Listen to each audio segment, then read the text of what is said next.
Do you think your son needs to be the best player on the team to get recruited? Well, he doesn't. College baseball coaches are not simply just looking for the best stats. They're looking for leaders, competitors, and ultimately high character individuals. Today in this video, I'm going to show you the 3 ways to get attention from college coaches without even being the star on the roster. And you're definitely going to want to stick with me because the last one is something that your player could implement today to start getting better tomorrow. And before we get started, my name is Evan Mendoza. I got drafted by the St. Louis Cardinals, played a little bit with the San Diego Padres, also played some D1 baseball at NC State University. All right, let's talk about the 3 ways of getting recruited in today's landscape, right? So number 1, I'm going to be honest with you guys, being mature goes a long way. You can be the loudest, you can be the smartest one out there on the field, but ultimately when it comes down to it, if you're showing that sense of maturity, it's gonna go a long way. When these college coaches are watching high school baseball players, they want players who are engaged in the game. And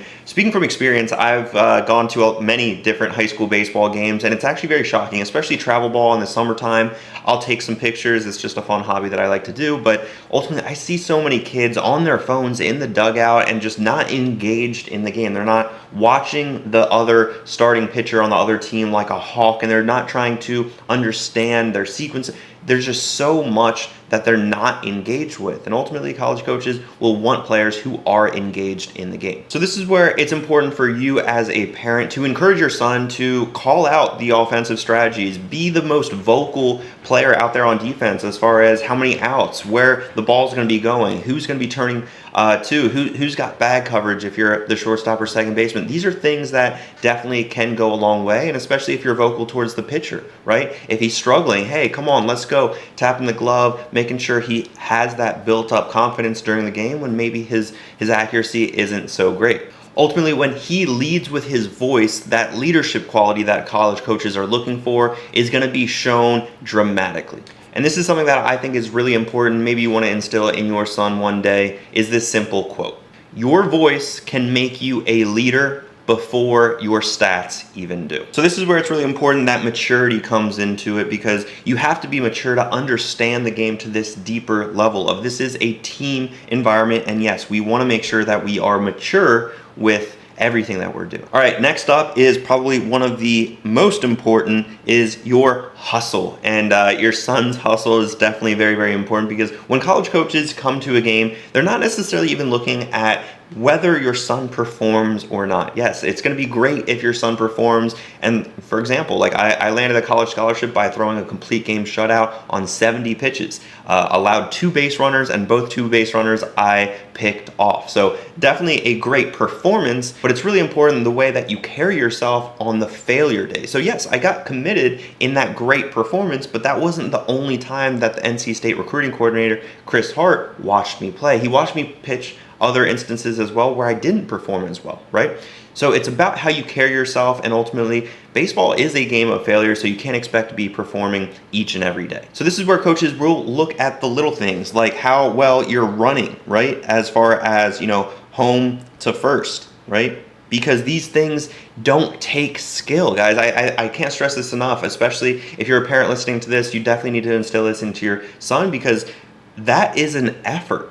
An effort is not a skill, it's not a talent, it's just how badly you want something. Little other things like backing up bases.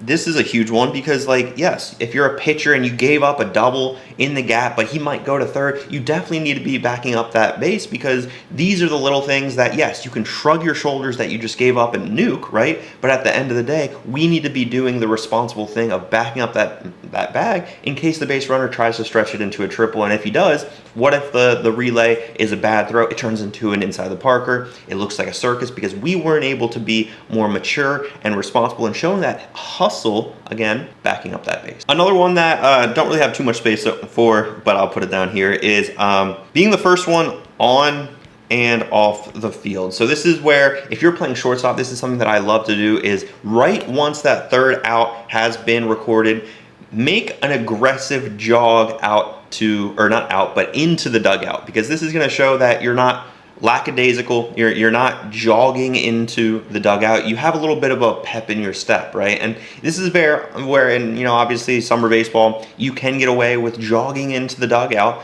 But again, do we want to be like everyone else, and are we trying to cut corners and be like everyone else? Those are the questions that your son needs to be asking himself, right? Because that's the differentiator between the good and the great, right? So first off, that's what we just covered, but what about first on? So let's say we just struck out, and that stinks because obviously that's not a great thing. We didn't perform. We're going to be frustrated. But let's say we were the first out of the inning. We're not due up for another 8 batters, right? So we don't need to have our batting gloves on. We don't need our helmet on. We don't need to look for our glove. We should have our hat on or know where our hat is with our glove. And especially if you're on defense, you should know where your shortstop's glove is, second base, first base. You should know where everyone's glove is, right?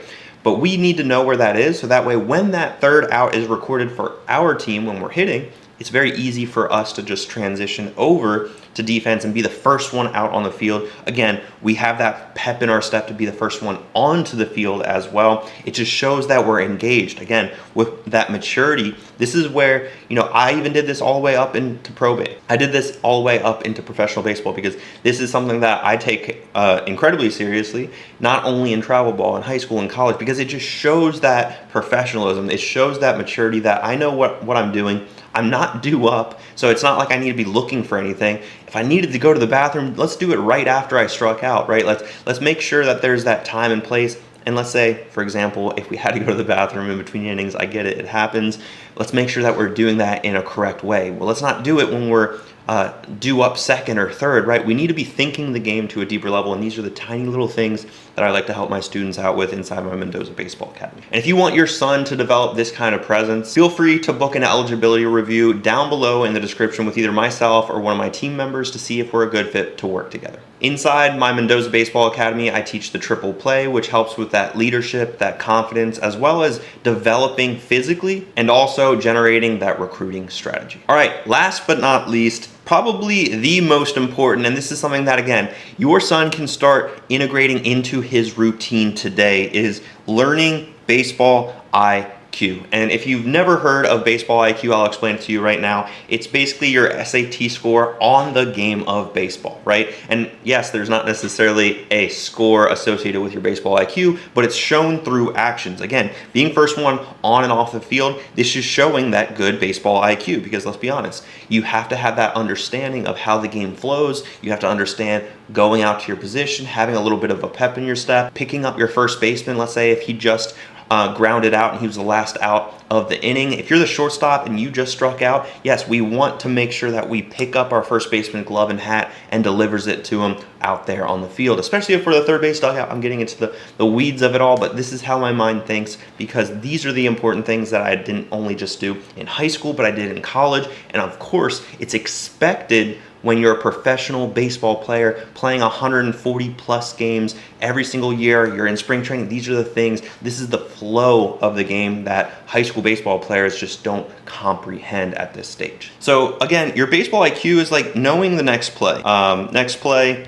These are the things that your brain just needs to be thinking about, especially when you're on defense. Yes, you should be vocal and you should be a leader, telling the shortstop or telling the pitcher, hey, me and you are on a double play. Hey, second baseman, I got the bag on steal if there's a runner on first, right? Making sure that the defense doesn't fall asleep and become on their heels, right? Having that just conversation between pitchers is really, between players and pitcher and everyone, it's just really good to make sure that we're aggressive on defense. We're not falling asleep. And again, this is that knowledge of the game of baseball. We also want to anticipate, right? Because anticipating means not only we're knowing the next play and we're ready for it, but we're expecting it, right? We expect the ball to be hit our way. And I'll never forget this because I thought it was one of the coolest things. We were playing against the Gwinnett Stripers, the AAA affiliate of the Atlanta Braves. I was on the Memphis Redbirds, the AAA affiliate of the St. Louis Cardinals.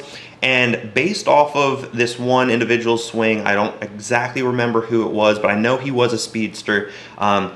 It looked like he was just pulling off the ball. The pitcher, I think, was a lefty. He was getting me a lot of ground balls that specific day, and I was playing shortstop, and I just kept inching a little bit closer to the 5-6 hole because I just was anticipating the ball to be hit right exactly there. And it turns out he squared one up. It was deep into the 5-6 hole. I laid out, made one of the best plays of my entire career, did a helicopter spin, flicked it over there. It was like honestly behind third base, and that's how deep the 5-6 hole it was. Didn't get the guy, but it was one of the most remarkable plays in my opinion. I'm trying not to toot my own horn too much right here, but this was one of those plays where I was like, wow, I anticipated that. And I didn't just like anticipate, I visualized exactly what that play was gonna look like. I saw it coming before it happened. So again, this is that IQ that it's really important to understand, not only just like knowing that next play, where to go with it, but just having that deep understanding, that visualization to know it's coming your way and really truly anticipating it. So this is, again, where college coaches will look at players and who are able to make fast reactions in everything that they're doing. They also want to make sure that they're playing ultimately smart with everything that they've got going on, right? Because you can play with your head cut off, right? And you're just all over the place and you're not necessarily showing that you have a direct approach on what you're doing. So this is where I really want to leave you guys with this one thing, right? Because this is going to be something that your son can start implementing today, right? Smart baseball, and this is something that I learned at NC State, equals winning baseball. The greatest thing about baseball, I think we can all agree, you don't need to be 6'7", 300 pounds of lean muscle to hit a home run. We've seen Dustin Pedroia be able to do it. I had a teammate, Irving Lopez. There's plenty of guys that were shorter than 5'10", honestly, and were able to hit the ball out of the park. They were also able to make those defensive plays, communicate with one another, and we were all on the same page because of what's up here, right? Having that mental IQ, having that hustle. Guys, there were guys in professional baseball that weren't the best hitters, weren't the best defenders, but I think within the clubhouse, right, our internal feelings on a certain player, sometimes it came down to hustle. If we liked a guy's hustle, we would put that guy up here as far as just how the team morale works, you know, the chemistry, because we like seeing guys that hustle because it's going to make everyone else want to hustle, right? So this is where, like, yes, you can be lazy right here. What do you think that's going to do for a college coach that sees a player that's playing lazy, that's not hustling out home to first, little things like that, or maybe backing up the bases, that's showing a lack of maturity? This is definitely not the category we want to be in if we're trying to play college baseball. Your son definitely does not need to be the best baseball player to ultimately become the most valuable in these college coaches' eyes. But he does need a plan. Ultimately, let's work together. We can help build out his presence, increase his confidence, and ultimately develop his skills, get noticed, so that way he has a real shot at playing college baseball. Now, if you're interested in understanding what the recruiting timeline looks like for you or your high school baseball player, watch this full video on the screen right now to understand if you're behind the 8 ball.